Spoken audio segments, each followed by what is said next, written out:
Hi hello అండి. నేను ఒక రెసిపీ చేసి పాడైపోయిందని చెప్పాను కదా! కానీ తర్వాత అయితే ట్రై చేసి చేస్తానని లాంగ్ వీడియో చేస్తానని చెప్పాను. అలాగే చేశానండి. చూసారా ఎంత బాగా స్పాంజీలా బాగుంది కదా! జల్లీ జల్లీగా. ఈ స్వీట్ రెసిపీ అయితే మీరు కంపల్సరీగా ట్రై చేయండి. దానికంటే ముందు నా ఛానల్ ఫస్ట్ టైం చూస్తున్నట్టయితే లైక్ చేయండి. అలాగే సబ్స్క్రైబ్ చేసుకోండి. అయితే ప్రాసెస్లోకి వెళ్ళిపోదాం. 2 గిన్నెలు తీసుకోండి. ఇలా తీసుకున్న తర్వాత ఒక్కొక్క దాంట్లో 2 కప్స్ అయితే పాలు పోసుకోండి.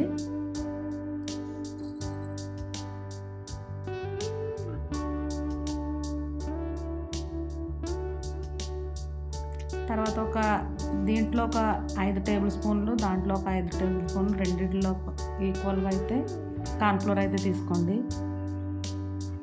అయితే పంచదార అయితే కొంచెం ఎక్కువే తీసుకోండి. నేనైతే స్పూన్లు తీసుకున్నాను. నాకు కొంచెం షుగర్ తగ్గినట్టు అనిపించింది అనమాట. మీరైతే ఆ పొరపాటు చేయకుండా దాంట్లో 1/2 కప్, దీంట్లో 1/2 కప్ పాలు అయితే దేంతో తీసుకున్నారో దాంతో అయితే కొంచెం తక్కువగా అయితే కప్పు తీసేసుకోండి. చాలా టేస్ట్ బాగుంటుంది. దీంట్లో కొంచెం షుగర్ తగ్గిందనమాట, అయినా కానీ చాలా బాగుంది. తర్వాత ఇలా బాగా కలిపేసుకోండి. ఇదైతే మనకి గడ్డ కట్టదనమాట, భయం లేదు. కొంచెం లేటుగా కలిపిన ఒక దాంట్లో అయితే ఇలా ఫుడ్ కలర్ వేసుకోండి, మనకు కలర్ చేంజ్ కోసం అనమాట. ఒకటైతే వైట్ అలా ఉంచేయండి. మీ దగ్గర కోకో పౌడర్ అయినా లేదా చాక్లెట్ పౌడర్ అయినా ఉంటే ఒక కప్లో అది వేసుకోండి. ఫుడ్ కలర్ పక్కన పెట్టేసి, నా దగ్గర లేదు కాబట్టి నేనైతే ఫుడ్ కలర్ వేసాను అనమాట. కానీ చాక్లెట్ పౌడర్ అయినా లేకపోతే కోకో పౌడర్ అయినా చాలా బాగుంటుంది టేస్ట్ అయితే. ఇలా స్టవ్ మీద పెట్టేసుకుని అయితే మనం అసలు గ్యాప్ లేకుండా కొంచెం తిప్పుతూ ఉండండి. ఇదైతే 10 నిమిషాలు సరిపోతుంది అనమాట. 2 స్టవ్ల మీద నేను ఇలాగైతే పెట్టేసుకుని చూస్తున్నాను అనమాట.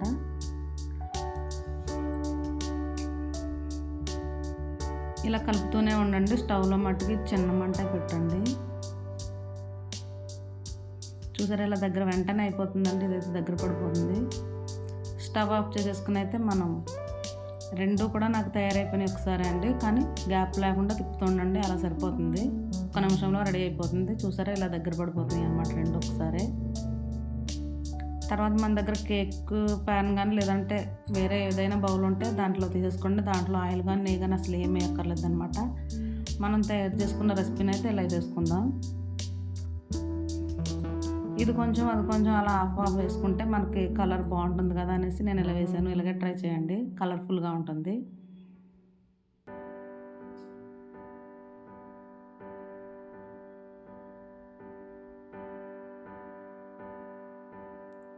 వైట్ తర్వాత మనం కలర్ వేసాం కదా ఆరెంజ్, అలా గ్యాప్ ఇచ్చి 2 అది కొంచెం ఇది కొంచెం ఆఫ్ అలా వేసేయండి, బాగుంటుంది.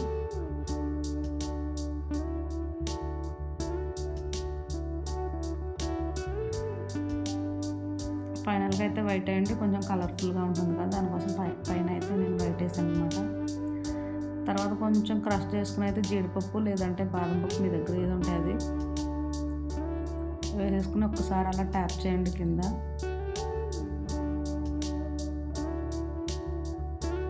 దీన్ని మనం ఒక అరగంట బయట ఉంచేసి తర్వాత ఫ్రిడ్జ్లో పెట్టేస్తే మన పిల్లలు సాయంత్రం వచ్చేసరికి అయితే రెడీ అయిపోతుందండి ఈజీగా. చూసారా నేనైతే ఫ్రిడ్జ్లోనే తీసాను అనమాట. చూడండి ఎంత స్పాంజీలా చాలా సాఫ్ట్గా వస్తుంది, జల్లీగా ఉంటుంది అనమాట. ఇది పిల్లలు అయితే చాలా బాగా ఇష్టపడతారు, మనం కూడా ఇష్టపడతాం అనమాట. దాన్ని చూస్తేనే మనకి తినాలనిపిస్తుంది.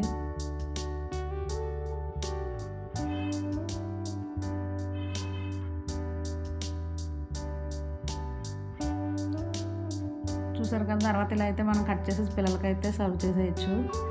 మీకు ఈ వీడియో నచ్చిందని అనుకుంటున్నాను. నచ్చితే తప్పకుండా ట్రై చేయండి. అలాగే ఎలా ఉందో నాకు కామెంట్ చేయండి.